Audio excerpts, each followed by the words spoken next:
Bienvenue sur Les Jongleuses, le podcast qui vous donne les clés pour jongler avec légèreté entre toutes les facettes de votre vie. Je m'appelle Ruth Manou et je suis coach de vie certifiée. Je suis aussi 2 fois maman, passionnée de musique et de pop culture. Et chaque semaine, je m'inspire de tout ça pour vous aider à retrouver votre voix intérieure, loin des injonctions et des chemins balisés. Pourquoi ? Pour que vous puissiez jongler avec fluidité entre toutes les facettes de votre vie. Je vous donne rendez-vous tous les vendredis pour un nouvel épisode. Abonnez-vous à la newsletter ou sur votre plateforme d'écoute préférée pour être notifié des nouvelles sorties. Et je compte sur vous pour partager largement autour de vous et pour laisser une pluie d'étoiles et de commentaires partout où c'est possible. Bonne écoute!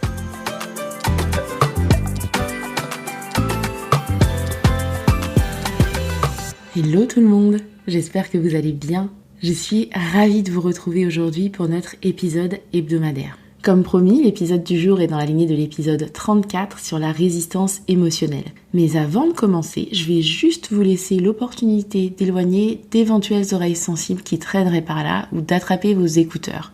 Parce que certes, nous allons parler intelligence émotionnelle, mais avec un angle qui n'est pas forcément approprié pour les jeunes oreilles. Et comme je ne veux pas être tenue pour responsable de questions auxquelles vous n'avez pas forcément prévu de répondre, je préfère vous prévenir avant de commencer. C'est parti donc pour continuer à muscler votre capacité à ressentir vos émotions. Si vous avez envie d'aller plus loin après l'écoute de cet épisode et de bénéficier d'un accompagnement sur mesure, sachez que c'est notamment à ça que j'accompagne mes clientes en coaching. Et vous pouvez dès maintenant réserver votre appel découverte gratuit en cliquant sur le lien dans les notes de l'épisode. Alors dans l'épisode 34, on a parlé du phénomène de résistance émotionnelle. On a vu comment elle se manifestait et pourquoi il était grand temps d'arrêter. Déjà parce que les schémas ou les cycles dans lesquels vous allez vous retrouver en cherchant à résister à vos émotions ne sont pas des plus satisfaisants ou productifs sur le long terme. Et en plus, c'est ce qu'on va voir aujourd'hui, quand vous cherchez à échapper à vos émotions de manière systématique, vous vous privez d'un vrai super pouvoir et d'un vrai bon moment. Et vous vous privez aussi d'occasion d'apprendre à faire confiance à la boussole intérieure qui est votre vie émotionnelle. Alors aujourd'hui, je vais vous livrer la pensée qui m'a aidé définitivement à arrêter de résister à mes émotions. C'est tout simplement l'idée qu'une émotion qu'on expérimente jusqu'au bout, c'est exactement comme le fait de vivre un orgasme. Et ce, qu'il s'agisse d'une émotion catabolique, dite négative, ou anabolique, dite positive. Le ressenti d'une émotion qu'on s'autorise à vivre pleinement suit exactement le même chemin qu'un orgasme. Il y a toute la phase de montée en tension, où le système nerveux va s'activer. Que vous soyez seul ou accompagné, c'est vraiment quelque chose qui se passe à l'intérieur de vous, peu importe d'où vient la stimulation. Ensuite, il va y avoir la phase de climax, où on est complètement envahi, où la tension est à son paroxysme et que ça explose. Et ensuite, il va y avoir la phase de redescente et de retour au calme.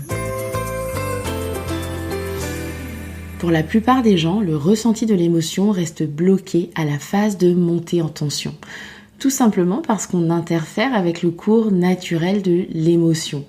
On va changer de position, on va aller dans notre tête.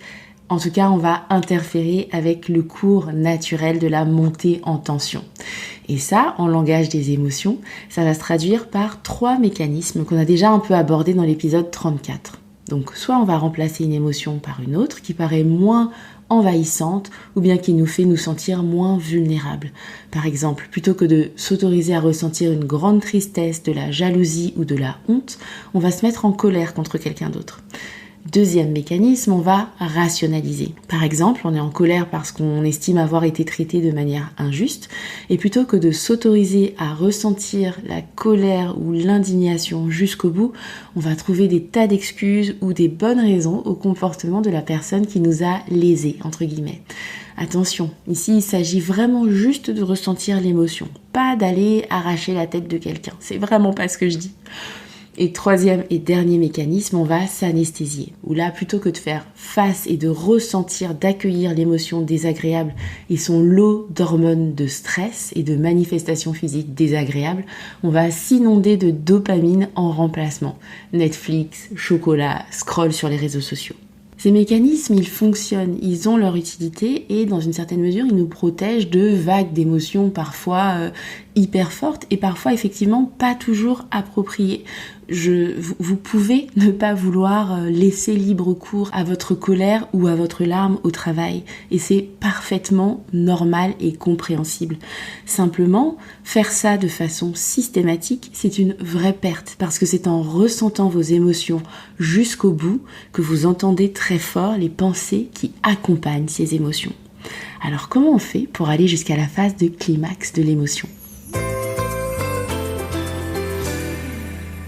La même chose que pour un climax physique en réalité. Ça requiert une intimité entre vous et votre émotion, une sorte de connaissance ou de reconnaissance mutuelle.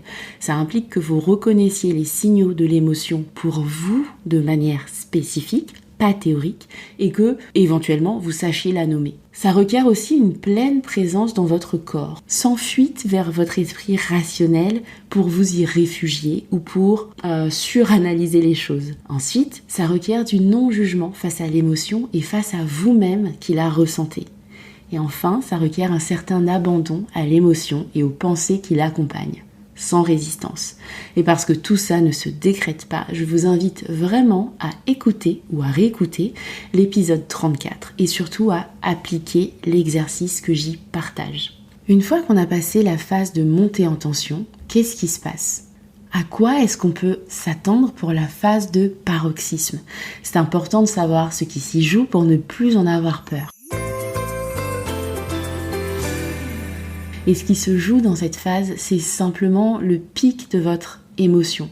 Ça va être le moment le plus intense de votre crise de larmes, du feu de votre colère. Ça va être la sensation d'expansion du cœur, les papillons dans le ventre ou la sensation d'estomac qui se décroche et qui tombe sans fin. Et ça, c'est une autre pensée qui m'a amenée à savourer mes émotions et pas juste à les accueillir.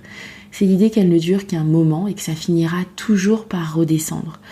L'autre chose qui se passe aussi pendant cette phase de paroxysme, c'est que ça développe votre connexion avec vous-même. À ce moment-là, vous entendez avec une précision assourdissante là où les pensées exactes qui vous ont provoqué l'émotion. Et ça, c'est précieux parce que ça vous donne accès à des pensées qui sont parfois automatiques ou inconscientes et ça contribue à développer encore un peu plus votre capacité d'introspection. Alors pour les émotions cataboliques ou désagréables, c'est vrai que ça peut être inconfortable, mais dites-vous que c'est là que se trouve l'opportunité de croissance et de connaissance de soi. Et aussi que de l'autre côté, c'est l'apaisement et le retour au calme. Et avec le temps, en tout cas c'est ce qui s'est passé pour moi et c'est possible aussi pour vous, vous finirez par savourer vraiment toutes vos manifestations émotionnelles, même les plus inconfortables ou douloureuses. Parce qu'avec elle vient la sensation d'être intensément vivante et de vibrer très fort.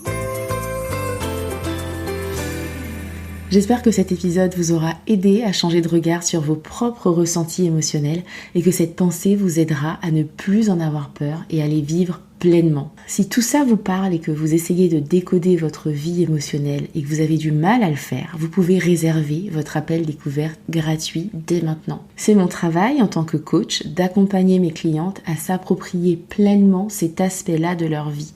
Et c'est absolument essentiel parce qu'il y a une réelle puissance à naviguer avec votre propre boussole émotionnelle plutôt qu'à chercher les réponses en dehors de vous. Je vous donne rendez-vous vendredi prochain et d'ici là, prenez soin de vous.